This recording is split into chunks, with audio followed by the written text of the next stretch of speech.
Warga Jember diguncang oleh penemuan mengerikan ketika jasad seorang pria ditemukan membusuk di bawah lantai musola rumahnya sendiri. Awalnya dikira hilang tanpa jejak, namun bau busuk yang menyengat memicu warga untuk menggali lantai musola tersebut. Betapa terkejutnya mereka saat mendapati tubuh sang suami telah dicorapi di bawah tempat ia biasa beribadah. Setelah diselidiki, kebenaran yang lebih gelap terungkap, pelaku pembunuhan itu ternyata adalah istri dan anak kandungnya sendiri, yang dengan tenang menutupi kejahatan mereka sambil tetap beribadah di atas jasad sang kepala keluarga yang mereka habisi.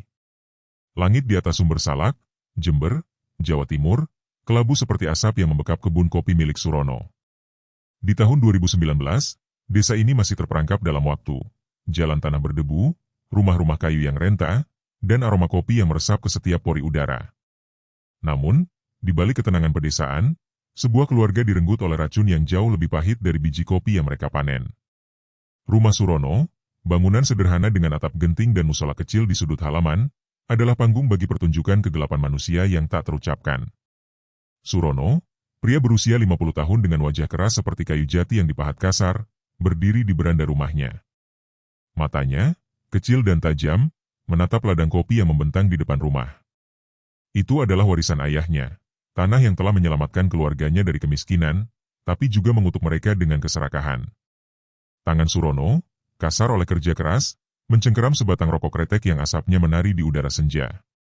Dia tidak mendengar langkah Busani, istrinya, yang mendekat dari dalam rumah, tapi dia bisa merasakan kemarahan yang memancar darinya, seperti panas dari bara yang disembunyikan.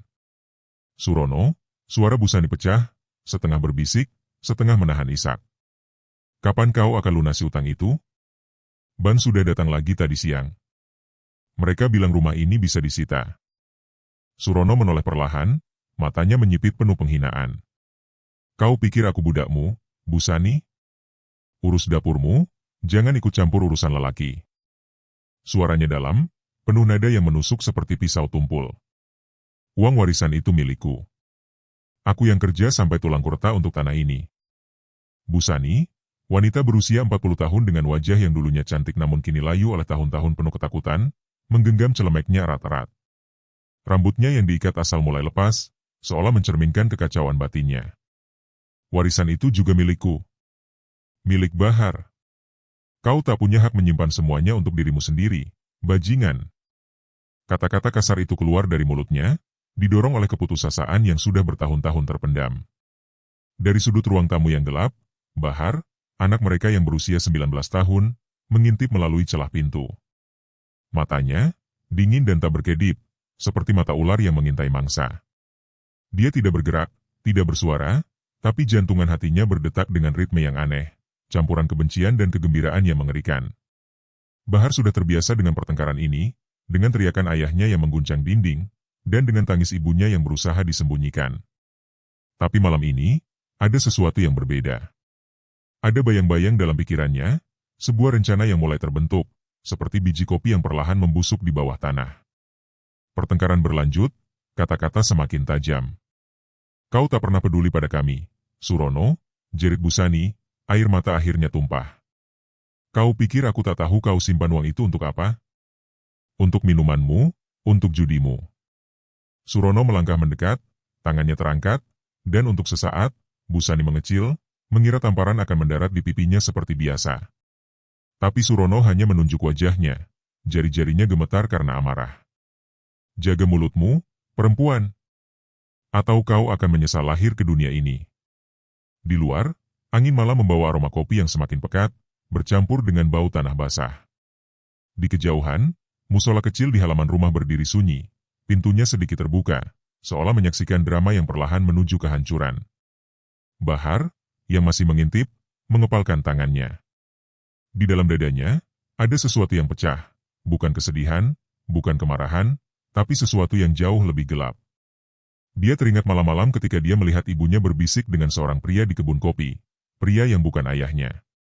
Pria itu, tetangga muda bernama Joko, dengan senyum yang terlalu manis dan tangan yang terlalu berani menyentuh ibunya. Bahar tidak cemburu karena cinta, tapi karena dia merasa ibunya mencuri satu-satunya hal yang dia miliki, kebencian terhadap ayahnya. Kalau kau terus begini, kata Busani, suaranya kini rendah dan penuh ancaman, kau akan lihat apa yang bisa kulakukan, Surono. Kau akan lihat. Surono tertawa, suara yang kasar dan meremehkan. Coba saja, Bu Sani. Coba saja. Dia membalikkan badan, kembali ke rokoknya, seolah istrinya hanyalah angin yang lewat. Tapi di sudut ruangan, Bahar tersenyum tipis. Dalam pikirannya, dia melihat linggis tua yang tersimpan di gudang, berkarat tapi cukup kuat untuk menghancurkan. Dia melihat lantai musola, tempat ayahnya sering berdoa dengan pura-pura saleh. Dan dia melihat masa depan, di mana darah akan mengalir, dan warisan itu akhirnya menjadi miliknya. Malam itu, ketika desa Sumber Salak tertidur di bawah selimut kabut, sebuah benih kejahatan telah ditanam. Di rumah Surono, kegelapan bukan lagi bayang-bayang, ia telah menjadi bagian dari napas keluarga itu. Langit Sumber Salak semakin kelam, seolah malam menolak cahaya bulan. Di dalam rumah Surono, udara terasa berat, penuh dengan sisa-sisa pertengkaran malam sebelumnya. Musola kecil di sudut halaman, dengan dinding kapur yang mulai mengelupas dan lantai semen yang dingin, berdiri sebagai saksi bisu ketegangan yang semakin mencekik keluarga ini. Di pagi yang lembab, Bu Sani berdiri di ambang pintu musola, memandang sajadah tua yang dulu milik ibunya. Dia tidak berdoa, sudah lama dia kehilangan iman, tapi ada sesuatu di tempat itu yang membuat jantungnya berdegup tak karuan, seolah lantai itu berbisik tentang rahasia yang belum terucap. Di dapur, Surono menghabiskan kopi hitamnya, matanya merah karena kurang tidur dan amarah yang tak pernah padam. Dia tahu. Dia tahu tentang Joko, tetangga berusia 30 tahun yang sering melirik Bu Sani dengan senyum yang terlalu genit. Malam sebelumnya, dia melihat mereka di kebun kopi, berbisik di balik pohon, tangan Joko menyentuh lengan Bu Sani dengan keberanian yang membuat darah Surono mendidih. Dia tidak mengatakan apa-apa pagi ini, tapi tangannya mencengkeram cangkir kopi begitu keras hingga retak kecil muncul di tepinya. Bu Sani, teriaknya, suaranya menggema hingga ke halaman. Kau kemana semalam? Jangan bilang kau cuma ke pasar, perempuan. Bu Sani muncul di pintu dapur, wajahnya pucat tapi matanya membara. Kau pikir aku kemana, Surono? Aku cuma urus rumah ini, yang hampir disita karena ulahmu. Suaranya penuh racun, kata-kata kasar yang dia pelajari dari tahun-tahun hidup bersama suami yang tak pernah lembut. Kau yang keluyuran malam-malam, menghabiskan uang warisan untuk judi dan minuman, lalu salahkan aku? Surono bangkit dari kursinya, meja kayu berderit di bawah tekanan tangannya. Kau pelacur murahan, bentaknya, suaranya seperti petir yang menyambar. Aku tahu kau tidur dengan Joko, dan anak ini, mungkin bukan darahku. Dia menunjuk ke arah Bahar, yang duduk di sudut ruangan, diam seperti bayang-bayang. Bahar tidak menjawab, tapi matanya, dingin, tak berkedip, menatap ayahnya dengan kebencian yang hampir terlihat seperti kabut di udara. Dia tahu ayahnya sering memukuli ibunya, tahu tentang utang-utang yang membuat mereka hampir kehilangan rumah, tahu tentang warisan yang disembunyikan Surono di ban kota. Tapi yang paling dia tahu adalah rasa sakit yang membusuk di dadanya, rasa yang membuatnya ingin menghancurkan sesuatu, atau seseorang. Jangan bawa Bahar ke urusan ini, kata Bu Sani, suaranya gemetar tapi penuh keberanian yang rapuh. Kau yang hancurkan kami, Surono. Dengan utang-utangmu yang tak pernah lunas, dengan tanganmu yang selalu mengangkat cambuk. Pertengkaran itu berlangsung hingga matahari naik tinggi, kata-kata kasar berterbangan seperti pisau yang saling melukai. Di luar, musola tetap sunyi, tapi Bu Sani merasa ada sesuatu yang bergerak di bawah lantai, sesuatu yang bukan hanya angin atau imajinasinya. Dia menggigil, mengingat mimpi buruk semalam, darah merembes dari celah-celah semen, membentuk wajah Surono yang menjerit tanpa suara. Malam itu, ketika Surono keluar untuk urusan bisnis yang tak pernah dijelaskan, Bu Sani menyelinap ke kebun kopi. Di sana, di bawah bayang-bayang pohon, Joko menunggu. Aku tak tahan lagi, Joko, bisik Bu Sani, air mata mengalir di pipinya. Dia monster. Dia akan menghancurkan kami semua. Joko memegang tangannya, jari-jarinya hangat tapi penuh bahaya. Lari denganku, Bu Sani. Kita bisa mulai baru. Warisan itu, kita bisa ambil bagianmu. Bu Sani menggeleng, jantungnya terbelah antara cinta terlarang dan rasa bersalah. Bahar, aku tak bisa tinggalkan dia. Dan Surono, dia tak akan pernah membiarkan kita. Dari balik semak, Bahar mengintip, seperti biasa. Dia mendengar setiap kata, setiap janji manis Joko, setiap tangis ibunya. Tapi dia tidak merasa iba. Dia merasa kuasa. Di pikirannya, linggis tua di gudang itu mulai berbisik, memanggilnya untuk mengakhiri semua ini. Hari-hari berikutnya di rumah Surono dipenuhi ketegangan yang tak terucapkan, seperti retakan kecil di dinding yang perlahan melebar. Busani berusaha menjalani rutinitasnya, memasak, membersihkan rumah, berdoa di musola meski hatinya kosong, tapi setiap langkahnya terasa seperti berjalan di atas kaca yang akan pecah. Surono semakin curiga, matanya mengikuti setiap gerakan Busani, mencari bukti perselingkuhan yang dia yakini ada. Dia mulai mengunci pintu kamarnya di malam hari, menyembunyikan kunci brankas tempat dia menyimpan dokumen warisan. Bahar, di sisi lain, semakin tenggelam dalam kegelapan batinnya. Dia tidak lagi berbicara banyak, bahkan pada ibunya. Di sekolah, dia dikenal sebagai anak pendiam yang selalu membaca buku-buku aneh tentang psikologi dan kejahatan. Tapi di rumah, dia adalah bayangan yang mengintai, mencatat setiap detail, tatapan curiga ayahnya, tangis ibunya, dan bisik-bisik tetangga tentang keluarga kopi yang bermasalah. Suatu sore, pertengkaran meletus lagi, kali ini tentang uang sekolah Bahar yang belum dibayar selama 3 bulan. "Dasar anak haram," teriak Surono, wajahnya memerah karena amarah. "Kau tak layak dapat apa-apa. Sekolah itu buang-buang uang saja." Busani berdiri di depan Bahar, seperti perisai yang rapuh. "Jangan sentuh dia, Surono. Kau sudah hancurkan hidupku, jangan hancurkan hidup anakku juga." Bahar hanya menatap, tangannya di saku, meraba pisau lipat kecil yang dia simpan untuk berjaga-jaga. Dia tidak marah, tidak takut, dia hanya merasa dingin, seperti es yang membeku di dadanya. "Ayah," katanya pelan, suaranya hampir tak terdengar, "suatu hari kau akan menyesal." Surono tertawa, suara yang kasar dan meremehkan. "Anak setan, kau pikir kau bisa mengancamku?" Malam itu, Busani bermimpi lagi. Kali ini, dia melihat dirinya berdiri di musola, tangannya berlumur darah, dan lantai di bawahnya bergetar, seolah ada sesuatu yang hidup di bawahnya. Dia terbangun dengan jeritan kecil, keringat membasahi wajahnya. Di luar, angin bertiup kencang, dan pintu musola berderit, seolah mengundangnya untuk masuk. Bahar, yang tidak tidur, duduk di beranda, menatap kebun kopi. Di pikirannya, dia melihat rencana yang semakin jelas, linggis, malam gelap, dan lantai musola yang akan menjadi kubur. Dia tersenyum, tapi senyumnya tidak mencapai matanya. Konflik keluarga mencapai titik kritis. Surono, yang semakin paranoid, mulai mengikuti Busani ke pasar, mencatat waktu dia pulang, bahkan memeriksa pakaiannya untuk mencari bau pria lain. Busani, yang merasa seperti tikus dalam perangkap, semakin sering bertemu Joko di kebun kopi, meski setiap pertemuan membuatnya semakin takut ketahuan. "Joko, ini terlalu berbahaya," katanya suatu malam, suaranya penuh keputusasaan.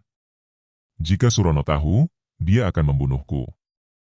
"Biarkan aku yang urus dia," kata Joko, matanya menyala dengan ambisi. "Kau pantas bebas, Busani. Kau pantas dapatkan warisan itu." Di rumah, Bahar mulai berbicara dengan ibunya, tapi bukan sebagai anak yang mencari kasih sayang, melainkan sebagai sekutu dalam kegelapan. "Ibu," katanya suatu malam, ketika Surono sedang pergi, "kita bunuh saja dia. Biar warisan itu milik kita." Busani menatap anaknya, kaget tapi juga tergoda. "Bahar, apa yang kau bicarakan?" "Dia ayahmu." "Dia bukan ayahku," jawab Bahar, suaranya datar tapi penuh kebencian. "Dia monster. Dan kau tahu itu. Dia pantas mati, setelah apa yang dia lakukan padamu, pada kita." Busani menangis, tapi di dalam hatinya, ada sesuatu yang setuju. Perselingkuhannya dengan Joko, utang yang mencekik, dan warisan yang dirampas Surono, semuanya mendorongnya ke tepi jurang. "Tapi bagaimana, Bahar?" tanyanya, suaranya hampir tak terdengar. Kita bukan pembunuh." Bahar tersenyum, senyum yang membuat bulu kuduk Busani berdiri. "Kita tidak perlu jadi pembunuh, Ibu. Kita cuma perlu membersihkan sampah." Malam itu, Bahar mengambil linggis dari gudang, membersihkan karatnya dengan kain tua. Dia berjalan ke musola, berdiri di tengah lantai semen, dan membayangkan darah mengalir di bawah kakinya. "Kau akan jadi milikku," bisiknya, entah pada lantai atau pada ayahnya yang tak ada di sana. Di kebun kopi, Busani bertemu Joko lagi, tapi kali ini dia tidak menangis. "Joko," katanya, suaranya keras seperti besi, "jika kita lakukan ini, kau harus janji padaku, kita akan pergi dari sini." Bersama. Joko mengangguk, tapi di matanya, ada kilau keserakahan yang Bu Sani tidak lihat. Di rumah, Surono pulang dengan bau alkohol, matanya liar karena paranoia. Kau kemana, Bu Sani? Tanyanya, suaranya penuh ancaman. Jangan coba-coba bohongi aku. Bu Sani tidak menjawab, tapi di dalam hatinya, dia tahu, keputusan sudah diambil. Dan di sudut ruangan, Bahar mengamati, linggis itu sudah bukan lagi benda mati di pikirannya. Ia adalah alat untuk kebebasan. Malam itu, sumber salak terbungkus kegelapan yang pekat, seperti kain kafan yang menyelimuti desa.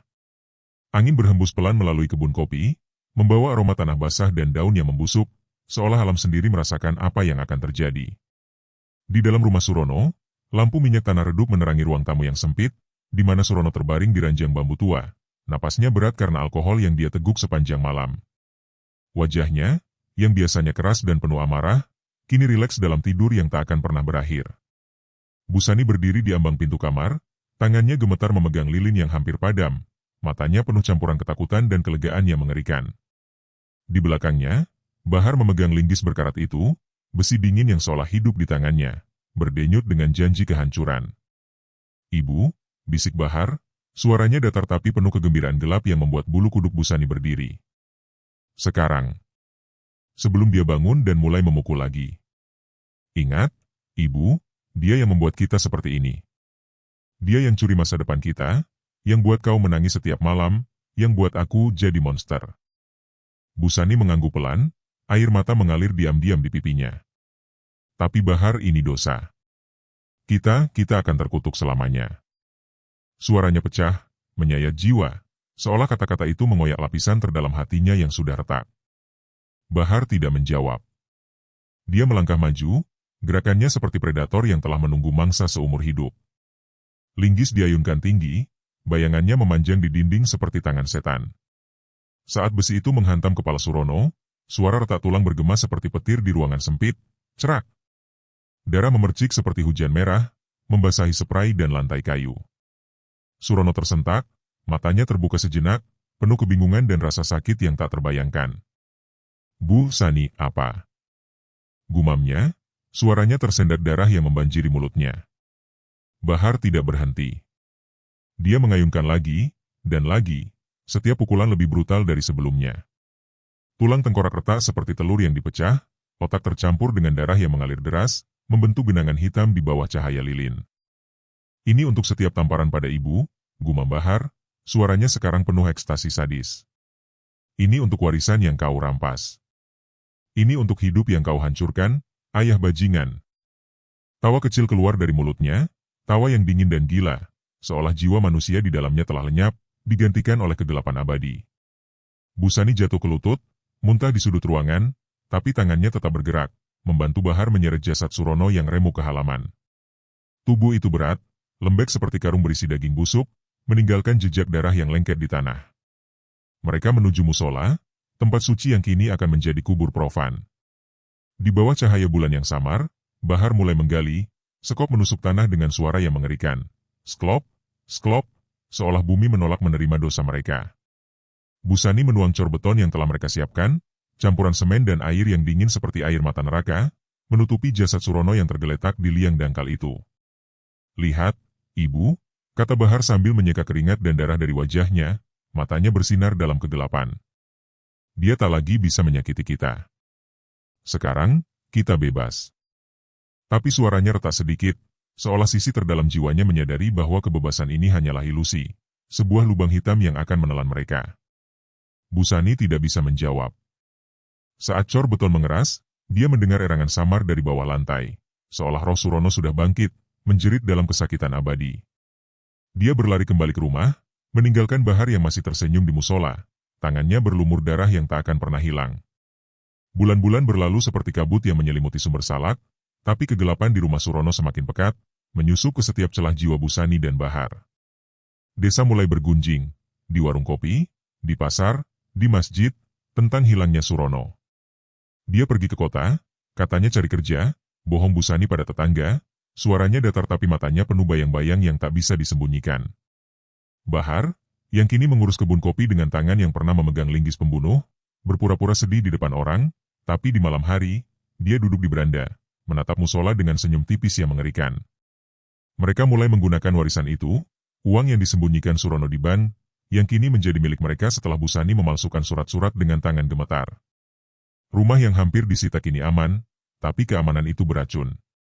Setiap malam, Busani terbangun dari mimpi buruk. Jasad Surono merangkak keluar dari bawah lantai musola, jari-jarinya yang patah meraih kakinya, suaranya berbisik, "Kau pengkhianat pelacur. Ayahmu pergi karena kau, anak sialan," tuduh Busani suatu malam. Amarahnya meledak seperti bendungan yang pecah. Dia menatap Bahar dengan mata penuh penyesalan dan kebencian, tangannya menunjuk dada anaknya. "Kau yang rencanakan ini. Kau yang buat aku jadi pembunuh." Bahar berdiri pelan, matanya dingin seperti pisau yang siap menusuk. "Jangan salahkan aku, Ibu. Kau yang selingkuh dan hancurkan semuanya. Kau yang biarkan Joko menyentuhmu, yang buat ayah semakin gila. Aku cuma membersihkan kekacauanmu."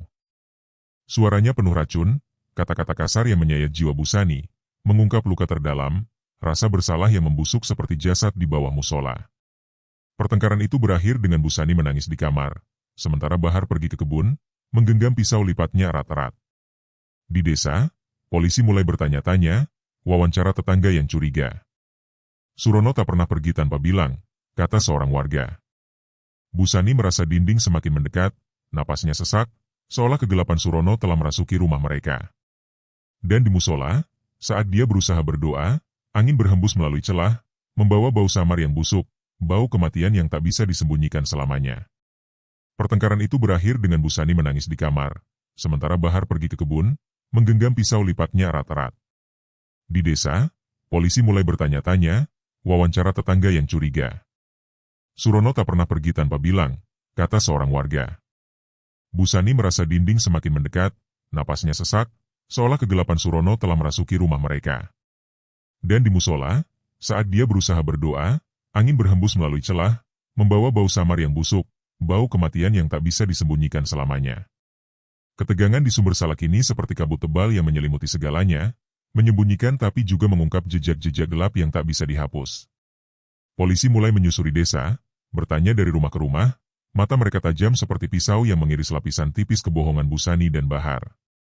Di rumah yang kini terasa seperti penjara berhantu, Busani semakin rapuh, jiwanya terkoyak oleh mimpi buruk yang semakin nyata. Surono berdiri di ambang pintu musola, kepalanya remuk tapi matanya hidup, menatapnya dengan tuduhan bisu. Kau yang lakukan ini," bisik suara itu di kepalanya, seolah kegelapan masa lalu merayap kembali. Flashback menyergap Busani seperti hantaman linggis. Masa kecil Bahar, ketika Surono memukulnya dengan sabuk kulit karena nilai sekolah yang buruk. "Kau bukan anakku, kau monster," jerit Surono saat itu, suaranya penuh kebencian yang sekarang Busani sadari telah menular ke darah Bahar.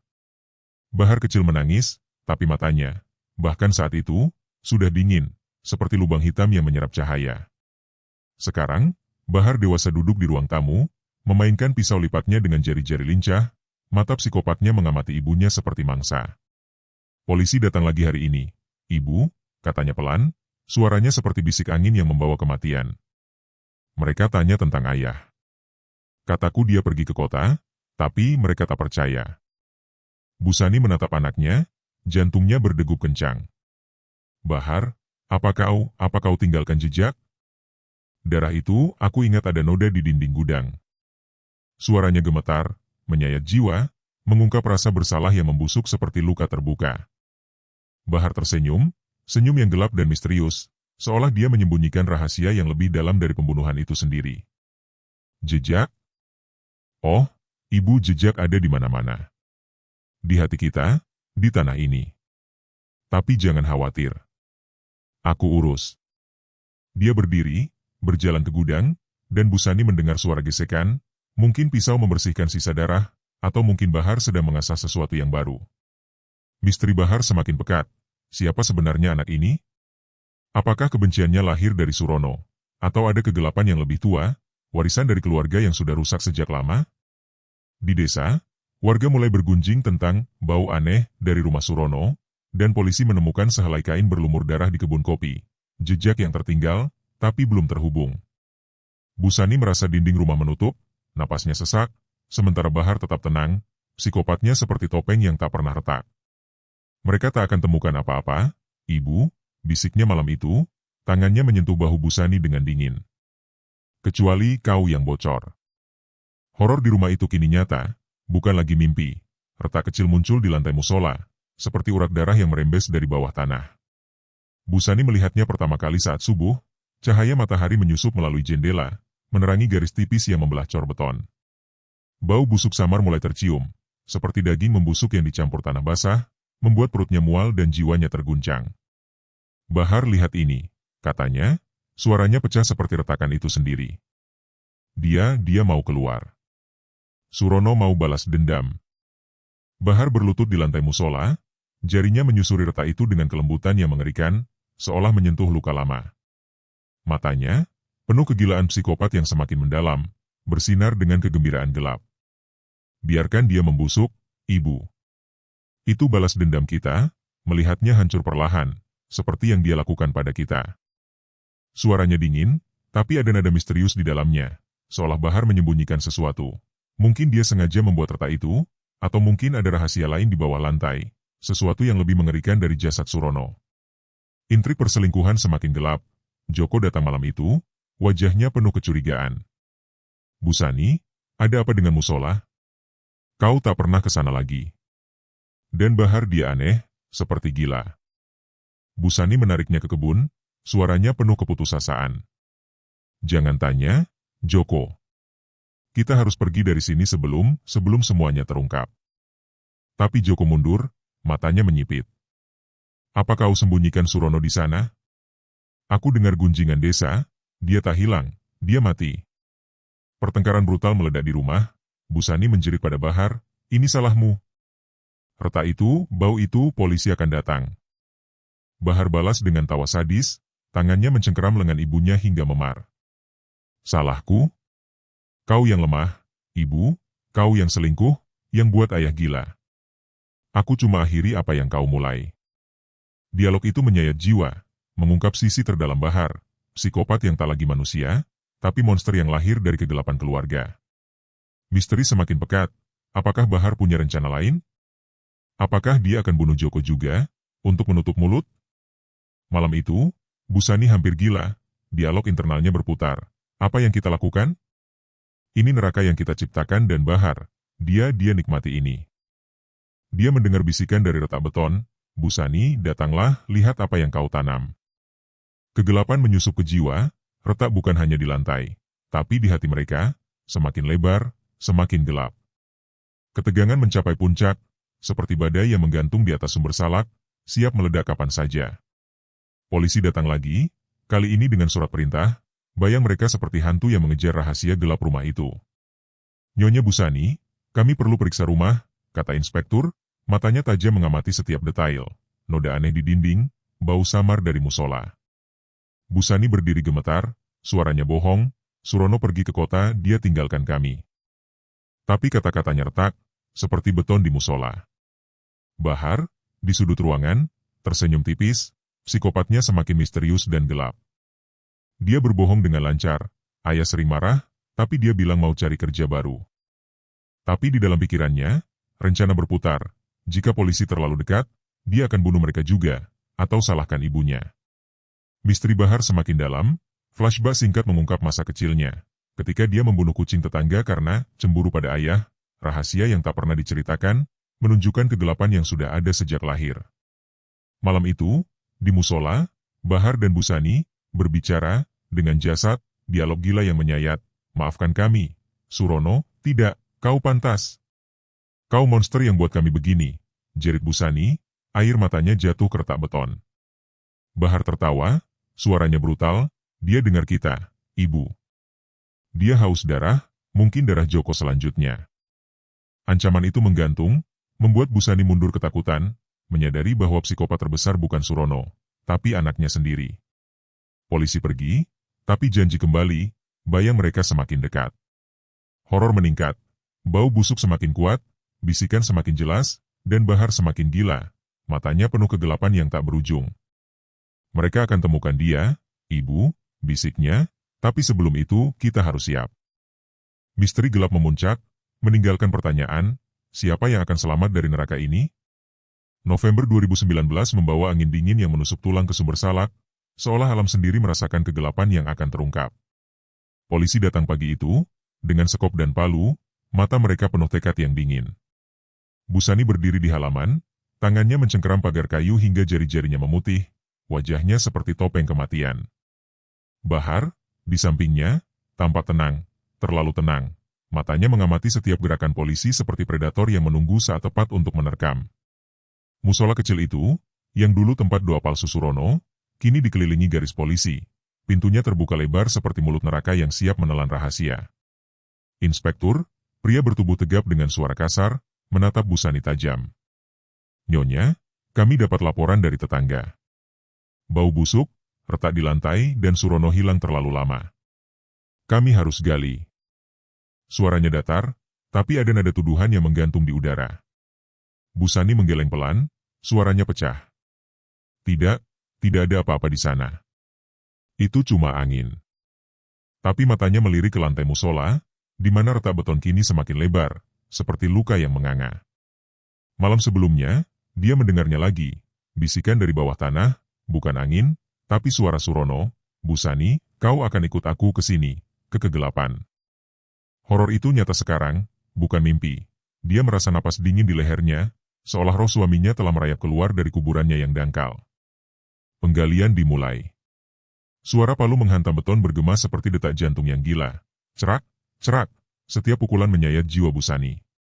Potongan semen terbang, tanah terbuka, dan bau itu meledak seperti ledakan. Bau kematian yang busuk, campuran darah membeku, daging membusuk, dan tanah lembab. Warga desa yang mengintip dari kejauhan berteriak ngeri, tapi Busani jatuh ke lutut, muntah di tanah. Di liang itu, jasad Surono terungkap, tulang remuk, kepala hancur seperti bubur kering, mata yang tersisa menatap kosong ke atas, seolah menuduh.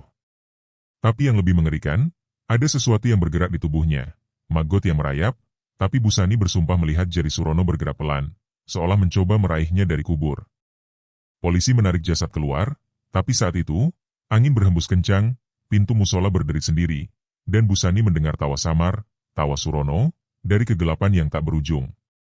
Misteri semakin pekat. Bagaimana jasad itu masih hidup dalam mimpi buruk mereka? Dan Bahar, yang tetap diam, matanya bersinar dengan kegembiraan gelap, seolah pengungkapan ini hanyalah awal dari horor yang lebih dalam.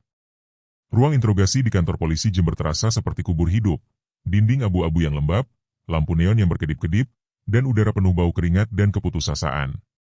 Busani duduk di kursi besi, tangannya diborgol, wajahnya layu seperti daun yang mati.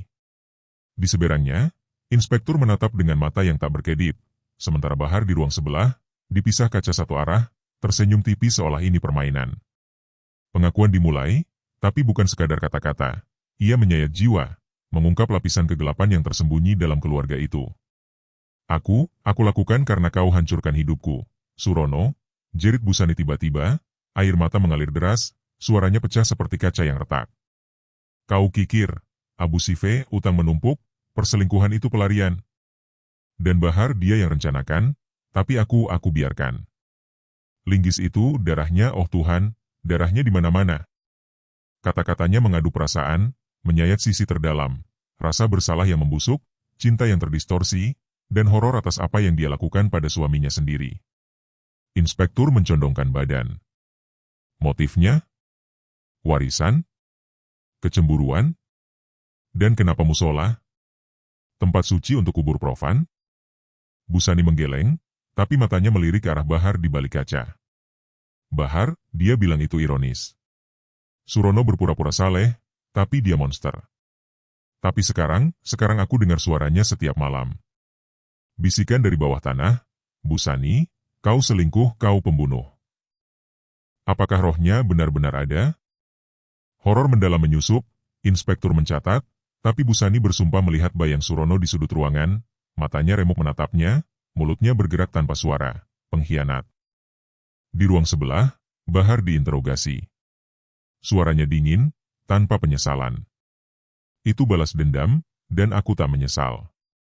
Dia mengakui pukulan linggis, penguburan, cor beton. "Ayah pantas mati. Dia pukul kami, rampas warisan. Ibu selingkuh karena dia, dan aku lindungi dia. Tapi ada misteri di matanya, dia tak ceritakan semuanya. Flashback menyergap pikirannya. Masa kecil, ketika dia bunuh hewan peliharaan karena cemburu, rahasia yang tak pernah diungkap. Apakah pembunuhan Surono bukan yang pertama? Inspektur curiga, tapi Bahar tersenyum, kau tak akan pernah tahu semuanya. Pengakuan berakhir dengan Busani menangis histeris, sementara Bahar tetap tenang. Tapi saat lampu mati sejenak karena badai di luar, Busani melihatnya lagi, hantu Surono, berdiri di balik inspektur, tangannya meraih ke arahnya. Misteri semakin gelap. Apakah horor ini nyata, atau kegilaan yang lahir dari dosa mereka? Ruang interogasi di kantor polisi Jember terasa seperti kubur hidup. Dinding abu-abu yang lembab, lampu neon yang berkedip-kedip, dan udara penuh bau keringat dan keputusasaan. Busani duduk di kursi besi, tangannya diborgol, wajahnya layu seperti daun yang mati.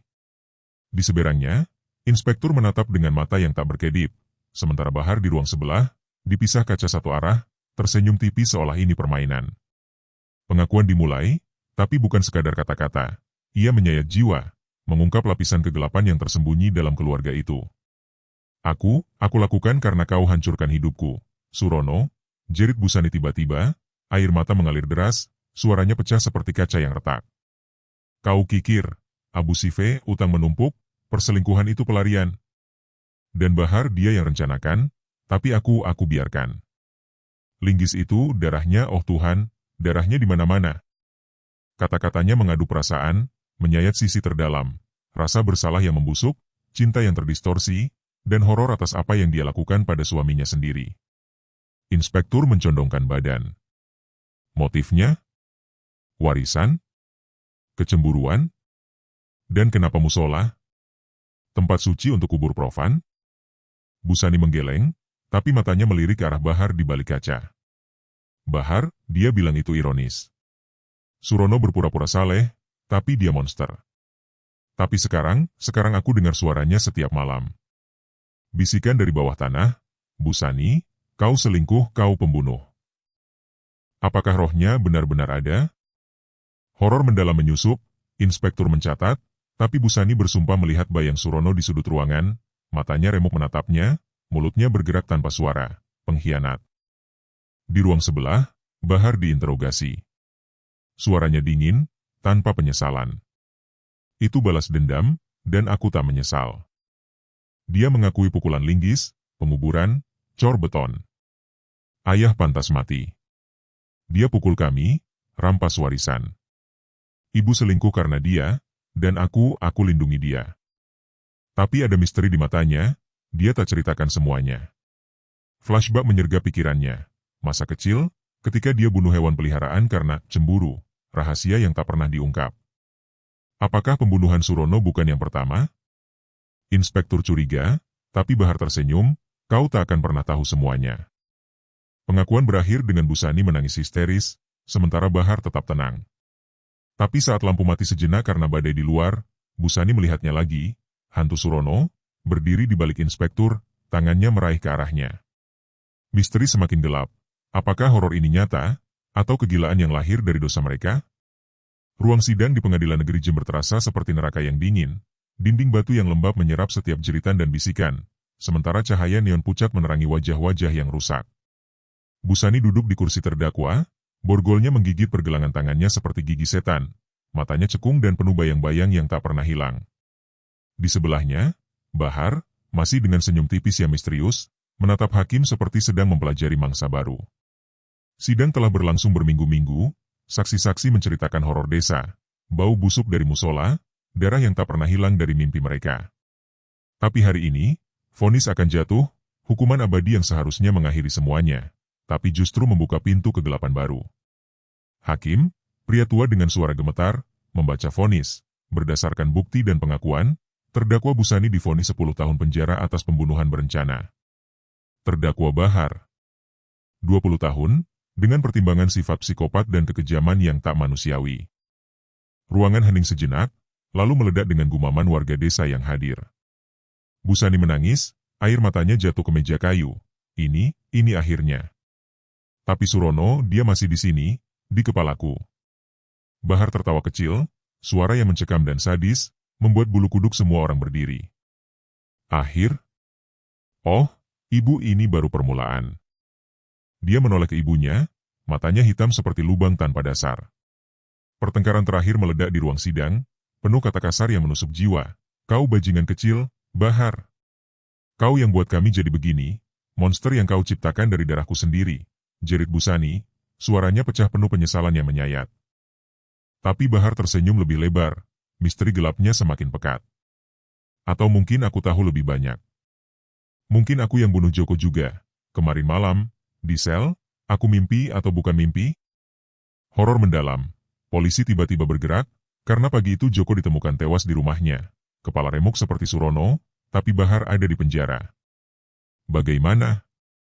Sidang kacau, tapi vonis tetap, hukuman abadi, tapi dengan twist mengerikan, kegelapan Bahar tak terkurung oleh dinding penjara. Saat mereka dibawa pergi, Busani mendengar bisikan di telinganya. Aku masih di sini, Busani melalui dia. Rumah di Sumber Salak ini ditinggalkan, seperti mayat yang membusuk di bawah matahari Jember. Kebun kopi liar tumbuh, menyelimuti dinding kayu yang retak, sementara musola kecil itu berdiri sunyi di halaman, pintunya berderi ditiup angin, seolah memanggil roh-roh yang tak tenang. Warga desa menghindarinya, bergunjing tentang jeritan malam hari, bau busuk yang tak pernah hilang, dan bayang-bayang yang bergerak di balik jendela. Refleksi sastra menyusup kepikiran siapapun yang berani mendekat. Kegelapan manusia tak pernah hilang, hanya terkubur di bawah lapisan tipis tanah dan beton, menunggu saat untuk merayap keluar dan menelan yang hidup. Tahun-tahun berlalu di penjara, tapi horor tak berakhir. Busani, kini wanita tua yang rapuh, terbaring di selnya, mendengar bisikan Surono setiap malam. Kau pikir vonis itu akhir? Aku hidup melalui darah yang kau hianati. Dia menulis surat pada Bahar, tapi tak pernah dibalas. Sampai suatu hari, sipir membawa kabar mengerikan, Bahar melarikan diri, meninggalkan jejak darah di selnya, tapi bukan darahnya sendiri. Dia bunuh sipir, seperti Surono, kata sipir, suaranya gemetar. Twist mencekam terungkap di epilog, Busani menerima paket misterius, sebuah linggis berkarat, berlumur darah segar, dengan catatan, Ibu, aku datang. Warisan kita tak pernah mati. Malam itu, di musola yang sunyi, warga desa mendengar jeritan baru, bukan dari roh Surono, tapi dari sesuatu yang lebih gelap. Busani terbangun di selnya, melihat bayang di depan jeruji. Bahar, atau hantu Surono, atau gabungan keduanya? Siapa kau sebenarnya? Bisik Busani, jantungnya berdegup kencang. Tapi bayang itu tersenyum, suaranya campuran antara Bahar dan Surono, aku adalah kegelapan yang kau tanam, Ibu. Dan sekarang aku bebas. Pintu sel berderi terbuka sendiri, angin dingin menyusup, dan kegelapan menelan semuanya. Apakah Bahar benar-benar melarikan diri? Apakah roh Surono mengendalikan dia? Atau semuanya hanya mimpi buruk yang tak berakhir? Musola tetap sunyi, tapi bisikan baru bergema. Balas dendam baru dimulai.